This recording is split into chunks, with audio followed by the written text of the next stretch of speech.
नमस्कार, मैं रीना जायसवाल। आप देख रहे हैं क्लाउन टाइम्स ब्रेकिंग न्यूज की खास खबर। आज हम बात करेंगे वाराणसी के महमूदगंज स्थित उपहार हॉस्पिटल की। हमारे साथ हैं राजेश त्रिवेदी जी। राजेश त्रिवेदी जी, आज उपहार हॉस्पिटल में सीएमओ की जांच आई थी, क्या निकला वहाँ? हम लोगों ने वहाँ जो अनियमितताएं हैं उसके बारे में एक जांच रिपोर्ट तलब की थी और सीएमओ को दी थी। उस पर आज वहाँ से टीम आई थी, उसमें एक डिप्टी सीएमओ और एक और डॉक्टर, 2 लोग वहाँ पहुँचे थे। उनकी टीम थी वहाँ पर, हमें भी बुलाया गया था। और वहाँ पर जो स्थितियाँ हम लोगों ने देखी हैं वो एकदम आपको विचलित कर देने वाली हैं। वहाँ पर किसी भी चीज़ की कोई भी व्यवस्था जो कहा जाए वो नहीं है। अगर स्टाफ का डिस्प्ले है तो स्टाफ मौजूद नहीं है। रजिस्टर पर अगर कहीं स्टाफ का नाम है तो स्टाफ मौजूद नहीं है। जो ज़रूरी चीज़ें हैं जैसे आईसीयू होना चाहिए, आईसीयू नहीं है। सीसीयू होना चाहिए, सीसीयू नहीं है। ओटी में जो प्रॉपर व्यवस्था होनी चाहिए वो नहीं है। इस तरीके से बहुत सारी अनियमितताएं वहाँ पर मिली हैं। और सबसे बड़ी चीज़ ये रही कि एक आरोप जो हम लोगों ने लगाया था कि वहाँ पर एनेस्थीसिया का डॉक्टर, जो उस दिन हमें लगता है कि वो वहाँ नहीं था। जब हम लोगों ने उस सूची को देखा सामने तो उस लिस्ट में उसका नाम नहीं था। यह पूछने पर डॉक्टर ऋषिता ने बताया कि वह हमारे लिस्ट में नहीं है, अभी वो नए हमारे यहाँ ज्वाइन किए हैं। आपके अगर कोई नया भी ज्वाइन किया है तो डिस्प्ले होना चाहिए उसका नाम। दूसरी चीज़, आप कहीं पर किसी स्टाफ जो डेली आता है उसके हस्ताक्षर नहीं कराती हैं। हम लोगों ने उस समय मौके पर जो स्टाफ उन्होंने रजिस्टर पे दर्ज किए थे बुलाया, केवल 2 स्टाफ थे। 14 स्टाफ में केवल 2 स्टाफ मौके पर थे, बाकी 12 स्टाफ थे ही नहीं।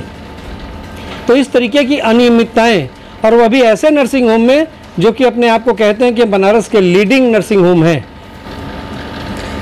सबसे बड़ी चीज़ ये है कि वहाँ पर पैरामेडिकल स्टाफ के नाम पे कोई नहीं था। एक नर्स थी। उस नर्स से हमने कहा कि आप कितने दिनों से यहाँ काम करती हैं? तो उसने कहा 30 वर्षों से काम कर रही हूँ। मैंने कहा आपके पास सर्टिफिकेट है? बस वो अंदर भाग गई। एक और मोटी नर्स वहाँ बैठी हुई थी। जो ये सब कार्यवाही शुरू हुई है वो अपने कक्ष से निकल करके तुरंत बाहर भाग गई है। इस तरीके से उनके यहाँ कोई तीसरा व्यक्ति मिला ही नहीं जिससे कि पूछा जा सके कि आप यहाँ के स्टाफ हैं, आपके पास क्या क्वालिफिकेशन है। वहाँ पे जो दवा दी वहाँ पर जो दवा की दुकान है, दवा की दुकान पे कानूनन एक फार्मासिस्ट हमेशा होना चाहिए जब तक कि दवा की दुकान खुली हुई है। डॉक्टर ऋषिता के भाई के नाम से लाइसेंस है और वहाँ पर जो बैठने वाला व्यक्ति है वो सिंपल ग्रेजुएट है। उसके पास किसी भी तरीके की फार्मासिस्ट की डिग्री नहीं है और वो मरीजों को दवाइयाँ दे रहा है।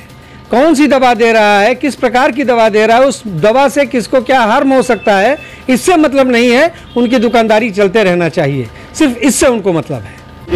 वहाँ पर जो डॉक्टरों की फहरिस्त लगी हुई थी, जो लिस्ट लगा हुआ था, उस लिस्ट में बनारस के लीडिंग प्रैक्टिशनर्स जो हैं उनके नाम वहाँ पर दर्ज थे, वो सूचीबद्ध किए हुए थे। और मौके पर कोई नहीं था। मौके पर केवल ऋषिता और उनकी माँ विभा मिश्रा। डिप्टी सीएमओ ने और डॉक्टर जो दूसरे डॉक्टर थे उन्होंने मतलब भाई कई बार डिमांड की कि हमें वो सूची दीजिए, उनको बुलाइए मौके पर, जितने स्टाफ आप दिखा रही हैं दिखाइए हमें, लेकिन कोई भी मौके पर नहीं आया।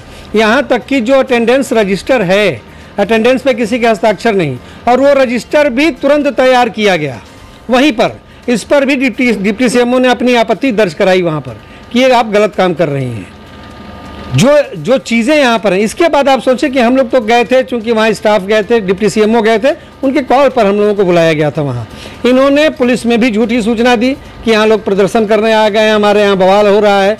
आज की बात है। उसके बाद इन्होंने कुछ डॉक्टर्स को भी बुला लिए। डॉक्टर पीके तिवारी भी पहुँच गए। डॉक्टर पीके तिवारी भी उनसे जुड़े हुए हैं और पॉपुलर हॉस्पिटल में वहाँ पर प्रैक्टिशनर हैं।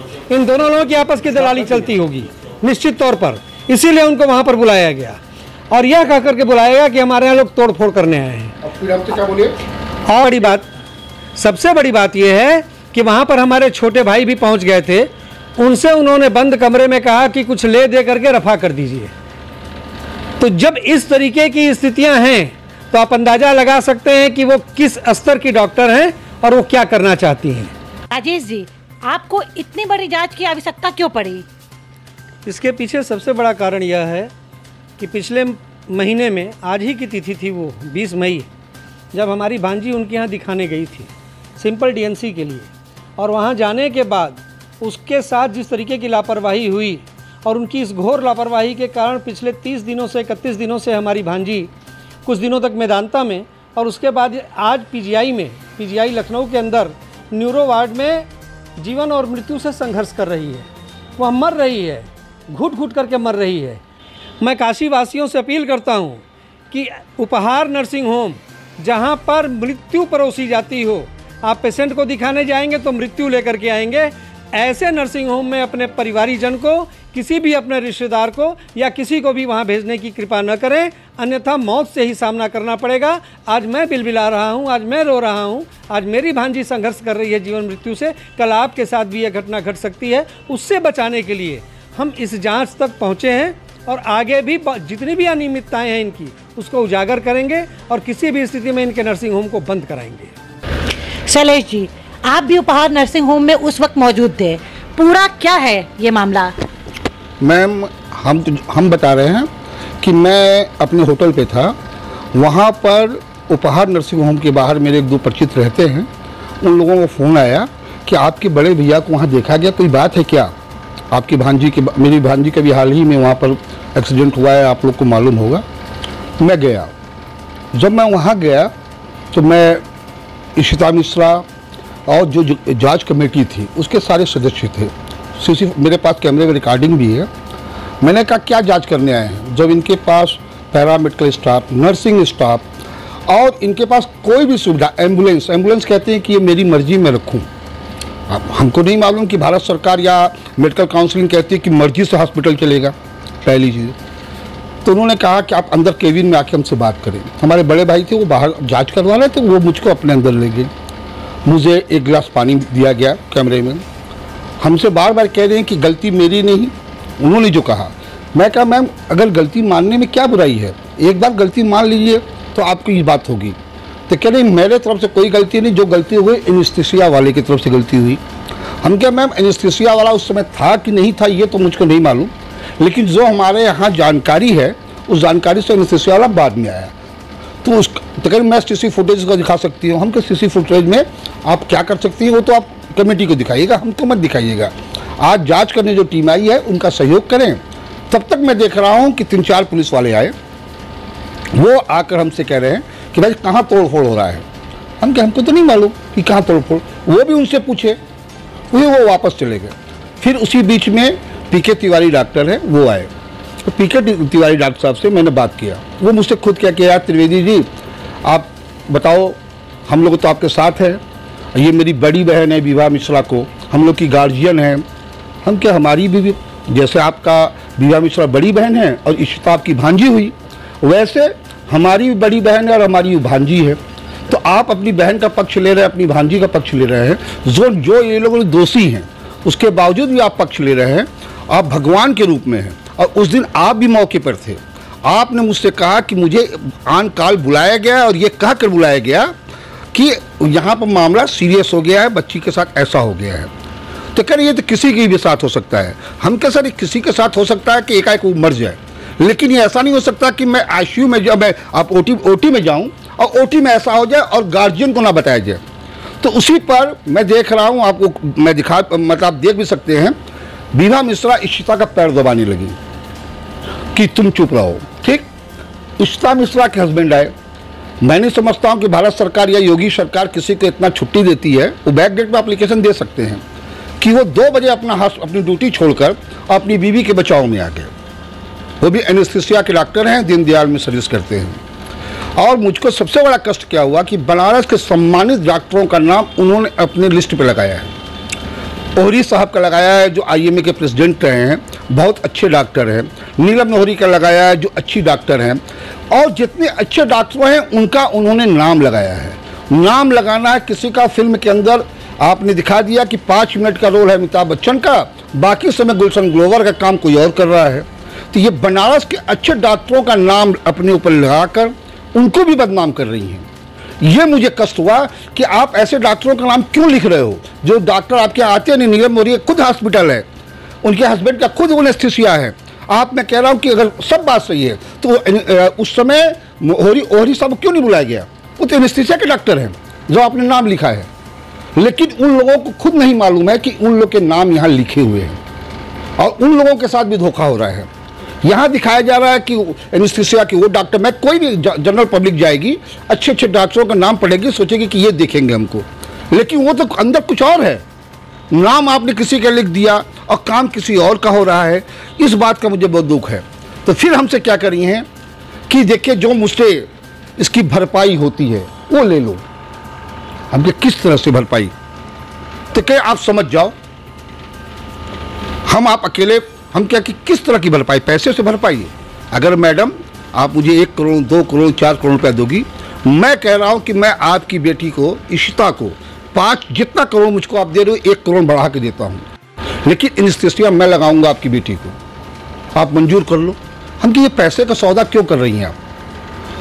तो मुझको इस बात का कष्ट हुआ कि आज भी वो गलती को रियलाइज़ नहीं कर रही हैं। और आज मेरी भांजी के साथ हुआ, मेरे पोते के साथ 3 साल पहले हुआ, ये न जाने कितने लोगों के साथ होता है।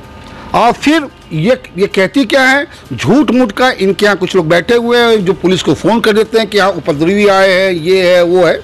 आज भी देख सकते हैं कि आज उन्होंने क्यों फ़ोन किया, इसलिए फ़ोन किया कि मैं डर जाऊँ, लेकिन मैं सही हूँ, मैं डरूंगा नहीं। मैं ये चाहता हूँ जो मेरी भांजी के साथ हुआ वो किसी के साथ ना हो।